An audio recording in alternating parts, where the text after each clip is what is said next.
గురుగారు నమస్కారం. ఆయుష్మాన్ భవ. గురుగారు, సెప్టెంబర్ నెలలో మీనరాశి వారికి ఎలాంటి ఫలితాలు ఉండబోతున్నాయి కాస్త వివరించండి. నిన్నటి వరకు ఆగస్టు నెల వరకు మీనరాశి వారికి అత్యధికమైన నష్టాల్ని, కష్టాల్ని, చెప్పుకోవడం కూడా ఇబ్బందికరమైన పరిస్థితుల్ని పొందాం. ఇప్పుడు ఈ సెప్టెంబర్ నెలలో నుంచి మీనరాశి వారి గురించి కొంచెం శుభదాయకమైన ఫలితాలు చెప్పుకుంటున్నాం. అత్యధికమైన శుభదాయకమైన ఫలితాలు మనం చెప్తున్నాం. మొన్నటి వరకు లేని దాన్ని ఉన్నదని చెప్పేవాళ్ళు ఎక్కువైపోయారు, వీళ్ళు మాత్రం ఇబ్బంది పడుతున్నాము అని వచ్చారు. ఇప్పుడు అలా కాదు, కొన్ని గ్రహ సంచారం విధానాల మార్పుల వల్ల యోగదాయకమైన స్థితిని పొందుతున్నారు. కాబట్టి ఏలినాటి శని ప్రభావంలో కొద్దిగా ముందుగా ఒకసారి చెప్పుకున్నాం, పొంగుతుంది, పాలు పొంగితే ఇలా ఉంటాయి, ఆ పొంగు తగ్గింది. అలాగే ఏలినాటి శని ప్రభావంలో ఉన్న ఈ మీనరాశి వారికి ఈ పొంగు తగ్గింది. తగ్గినందువల్ల ఉద్రిక్తత కొంచెం తగ్గింది. అయితే కొన్ని రకాలుగా శుభదాయకమైన ఫలితాలు, శుభవార్తలు వినడం, శత్రు నివారణ జరగడం, ఆదాయ వ్యవహారములు అనుకోని విధంగా రావడం, ఆకస్మిక ధనలాభం అంటారు. నిన్న ఆకస్మిక ధనలాభం అన్నారు కదా, గురువుగారు చెప్పారు కదా, మన లాటరీలు కొనేద్దాం అనుకోకూడదు. అది ఆకస్మిక ధనలాభం అవుతుంది. లేదంటే ఆకస్మికంగా డబ్బు వస్తుందన్నారు కదా, మనం ఏదైనా గేమ్స్ ఆడదాం, జూదంలోకి వెళ్దాం, అవి కరెక్ట్ కాదు. అందులోకి వెళ్తే లాభించరు ఈ మీనరాశి వారికి. కష్టే ఫలి. మీరు చేసే వృత్తి, ఉద్యోగ, వ్యాపారంలో ఉంటాడుగా అది సక్సెస్ అవుతుంది. ఈ యొక్క నవంబర్ నెల 3 నెలల కాలం వరకు కూడా మీనరాశి వారికి ప్రతి విషయంలో కూడా శుభదాయకమైన ఫలితాలు పొందడము, అనుకున్న దానిని సాధించగలగడము, ఇది వరకు ఏదైతే ఆగిపోయిన పనులున్నాయో, ఏలినాడు శని ప్రభావం వలన కొన్ని పనులు చేయలేక, ఆర్థికమైన ఇబ్బందుల వలన వ్యవహారాలు చేయలేక ఆగిపోయినాయి, వాటిని మళ్ళా పూర్తి చేస్తారు. గొప్ప విషయం ఏంటంటే, ఈ ఏలినాటి శని ప్రభావం కలిగి ఉన్న మీనరాశి వారు 10 మంది చేత కూడా ప్రశంసలు పొందుతున్నారు. వీళ్ళు గొప్పతనం ఏంటంటే,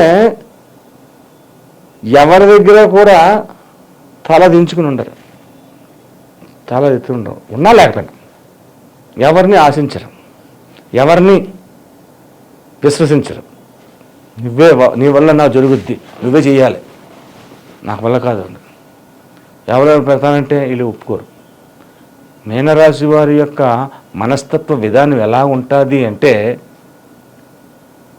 ఒక సింహం ఉంది అడవిలో, 18 గంటలు నిద్రపోద్ది. దానికి నిద్ర ఎక్కువ. 18 గంటలు నిద్రపోద్ది. 18 గంటలు నిద్రపోయిన తర్వాత లెగుస్తుంది. లేచిన తర్వాత ఆకలేసింది. ఆకలేస్తుంది కదా, అయ్యో ఈ యొక్క అడవికి రాజుగారికి ఆకలేస్తుంది అని వేరే జంతువులు కానీ తీసుకొచ్చి ఆహారం ఇస్తే అతను బాగుంటుంది. నువ్వు తేడమేటి, నేను తిన్నామేటి. ఇంకా కానీ ఇసిగిస్తే ఓ దెబ్బ కొడదు, దెబ్బ చచ్చిపోతుంది. కాబట్టి అది తిందో, తన ఆహారం తాను సంపాదించుకోవాలి. అలాగని ఏమైనా దిక్కుమల ఆహారం సంపాదించుకుంటుందా?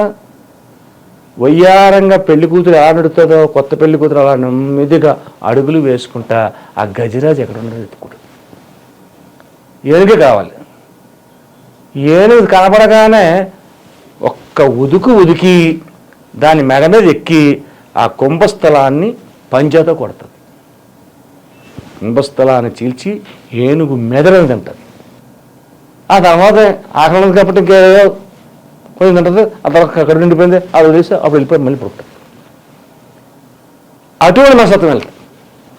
మీనరాశి వారి మనస్తత్వం అటువంటి విధంగా ఉంటుంది. ఎవరి దగ్గరికి ఆశించారు, చేసేసారు. యోగదాయకమైన శక్తివంతమైనటువంటి ఫలితాలని మొన్నటి వరకు లేని ఆగస్టు నెల వరకు కూడా లేవు. సెప్టెంబర్ నెల నుంచి స్టార్ట్ అయింది.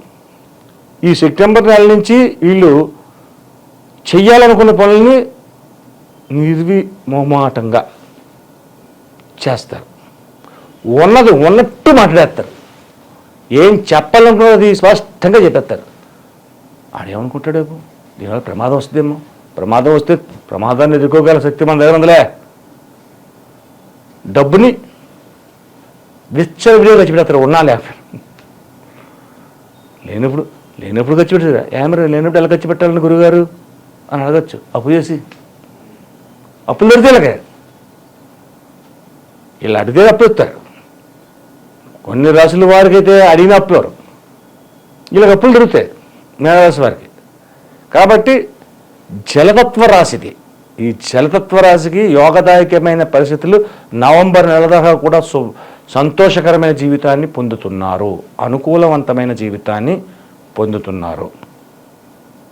సెప్టెంబరు, అక్టోబరు, నవంబర్, అది డిసెంబర్ తర్వాత అన్నారు. అప్పుడు చూద్దాం మీనరాశి వారి ఫలితాలు ఎలా ఉన్నాయండి. సరేనండి, మీనరాశి వారిది బాగానే ఉందని, ఇన్నాళ్ళ నుంచి బాగోలేదు, వీళ్ళు నడిచిన ప్రభావం వల్ల నష్టాన్ని కష్టాన్ని చవి చూశారు, ఇప్పుడు బాగానే ఉంది అన్నారు. ఈ యొక్క బాగున్న దాంట్లో కూడా మధ్య మధ్యలో ఏదో కొన్ని చిన్న ఆటంకాలు అవాంతరాలు రావడం అనేది జరుగుతుంది కదా.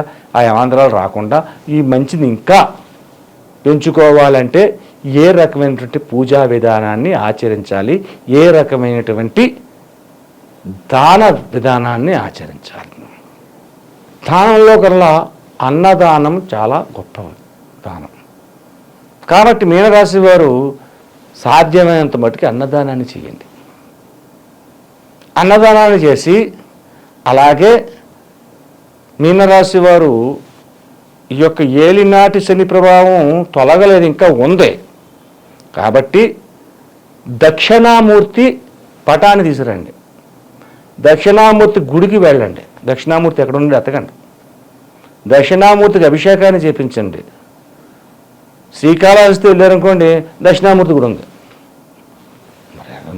చెప్పడం సులువే, వెళ్ళాలి కదా. దక్షిణామూర్తి పటాన్ని తీసుకురండి. ఆ పటాన్ని తీసుకొచ్చి, పటం తెమ్మన్నాను కదా, ఓ పెద్ద పటం తెచ్చేయకూడదు. ఎప్పుడు కూడా దేవుడి పటాలు తెచ్చుకుంటే మా సైజు, మా పెద్ద సైజు అంటే ఈ అరిచేతి మీద 2 చేతులు పెట్టిన స్థలం ఉన్నదో లేదా 4 చేతులు పెట్టిన స్థలం ఉన్నదో తెచ్చుకోవాలి. పెద్ద పెద్ద ఫోటోలు తీసుకొచ్చేయకూడదు. ఆ ఫోటోని పెట్టి పూజ చేయండి. పూజ చేసిన తర్వాత మీకు వచ్చినట్టే.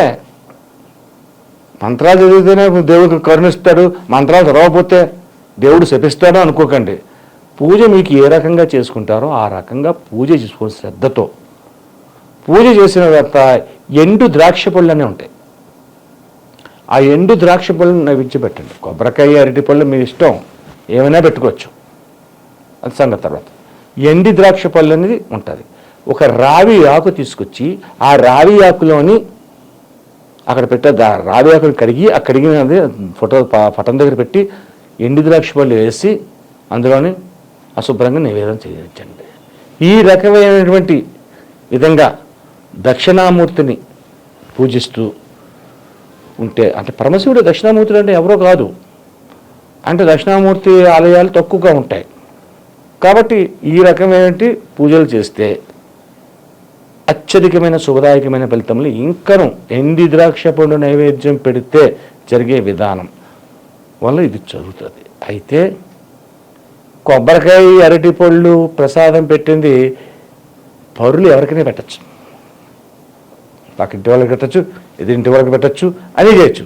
కానీ ఎండి ద్రాక్ష పళ్ళు మాత్రం భార్యాభర్తలు, బిడ్డలు అంటే ఇక్కడ పెళ్ళైన ఆడపిల్ల తినకూడదు.